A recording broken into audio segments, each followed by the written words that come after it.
Okay, so apparently chapter 2 was at one point titled Can You Find?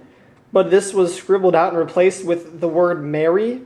So I'm just going to go ahead and say the title should be Can You Find Mary? Underline, underline, underline, underline. Hello, yelled Mary.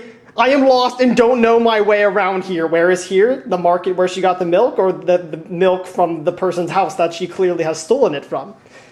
Regardless, a man came out. Hello, said the man. What are you doing out here? Again, no question mark. Looking for a way home. Oh, I like how she has dialogue in here, but there's no way to tell who's actually speaking. I guess the man, there's a lot of men. The man's asking her what she's doing out there, and she's saying looking for a way home. And he says, oh. His response is just, oh. All right. If you tell me what street, I will take you home. First, tell me your name and show me UID. Is he asking Mary for the ID? I think she's asking him to give her his ID, which he'll probably do because, you know, if a 5-year-old asked me to show them my ID, I'd probably do it. Okay, my name's is. It looks like his name is Geog Clone. Geog Clone? You guys? Geog Clone? Maybe? Here is my ID. Okay. I live on Maple Street Drive in San Antonio, Texas. Geese? Oh, geez. That is 30 miles. How did you get here a robber? Never mind. I don't know what that sentence is supposed to mean. Just forget about that one. Oh my, but I killed him. Good. Did you know him? No. But I knew he was a robber. Then why did you go with him? What the fuck is she talking about? This dialogue's so confusing. If any of you understand this, please message us and tell us what this is supposed to be meaning. I had a dream about him and knew he had guns and was going to shoot at me. Well, we need to go. My mom is probably scared and is telling everyone I am gone. We will go by car because I don't want to get lost. Is this Mary's car? The 5-year-old driving Mary? In about 40 minutes, they were there, and the man said bye to Mary and watched her go down to her house, which is apparently 30 miles away. Did he just stand there and watch her go down the road, or does Mary live 30 miles away with this man in San Antonio, Texas? Because in which case, why was she even 30 miles away in the first place? She's 5 years old. How does she have the means to get over there and steal the milk from the robber's house, which actually wasn't the robber's house, was the 18-year-old son's house, who actually wasn't an 18-year-old son and probably did not exist at all? Chapter 3 next. Okay, I don't know if you guys can see that part at the top, but Chapter 3 is actually titled, On Her Birthday, Mary is Growing On. Okay, the first two sentences are Mary, period, yelled her mom, period. And if you guys can tell from the previous two, these only go downhill. And since we're starting with Mary yelled her mom, we just know this is going to be a very good chapter. Mary is 10, and today she will be 11. Mary's very excited, so she slept in for an extra hour. This is going to be an exciting day. Let's just sleep in extra late. Isn't that what every kid does on Christmas? They just sleep in so they don't have to be awake for the excitement. Oh, but she has a reason. She slept in for an extra hour so she didn't look sleepy when her friends show up. That would be horrible. They'd probably judge her, and it would have been a disaster. You know, kids these days, so it's probably good that she slept in. She is in middle school. She's 10 and in middle school. Does that make sense? She must have skipped a grade or something. Mary invited her boyfriend. Oh, 10-year-olds with boyfriends. That's when you know it's real.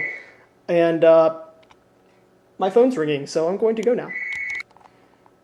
Okay, that was somebody with the wrong number. So here we will continue.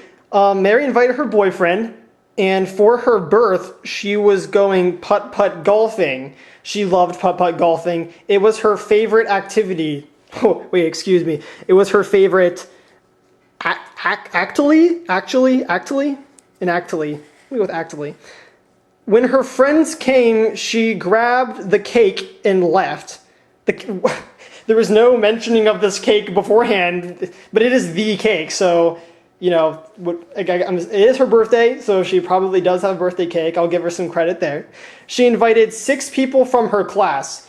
5 of her friends came.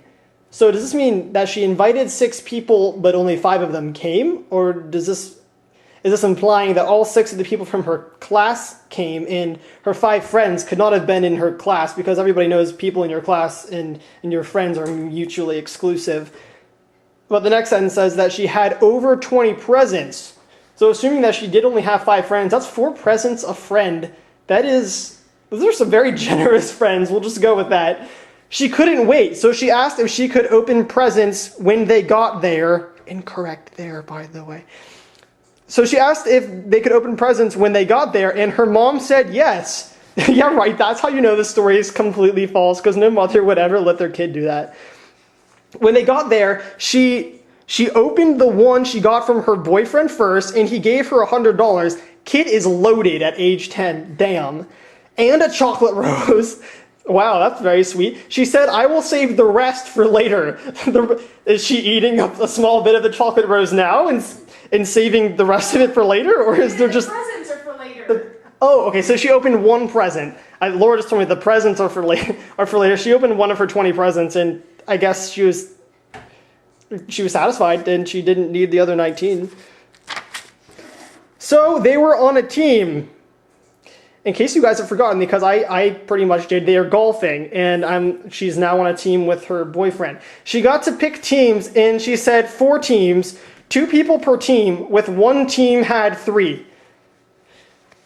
2 people per team, and 1 team. Okay, so this means that there are, 2, 4, 6, 9 people there, because there's 3 with 2 and 1 with 3. And earlier she said there are either 5 or 11 people. We don't really know. So either 2 people died or 4 people were created. Anyways, she said her and her boyfriend Ryan.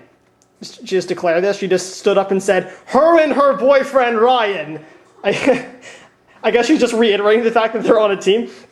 All right, her best friend and her best friend boyfriend John. That's me, by the way. Just kidding. Anyway, so they're on a team. She put her other best friend with her boyfriend Jerry and her mom, dad, and sister in a group. Family gets stuck together. That's sad. In about an hour, they were all done, and they ate cake and ice cream. Then they finished opening presents. She got a $20 certificate to Limited 2, a go-kart. She got a fucking go-kart from her friends. Not only are they giving her 4 presents, but these are pretty expensive. A go-kart? Maybe she meant like a little Mario Kart figurine. Oh no, she also got a Nintendo 64 and a Dreamcast and a skateboard and clothing and a remote car and jelly pens. Clearly this is all written in jelly pens, so that's how you know that was actually a real present. Now everyone thinks she is the best and everyone thinks she is the best and has tight parents. Hey, Mrs. Mary's mom, you were looking quite tight today, might I say. Later, when everyone was leaving, her parents remembered the lamb. The lamb? Where the hell did the lamb come from? Why was it never mentioned until now? Before they left, they helped Mary name her lamb because she needed help with this, and it was named aptly Lamb Chop. Notice how she opened the quotation marks and never closed them. At least she knew what they were at this young age. Plus, they got to give Lamb Chop a pat on the head. That's really the cherry on the ice cream of this birthday, getting to pet the lamb. I mean, most girls want a pony, but Mary got a fucking lamb, so then they left. The end, bitches. Chapter 4 next.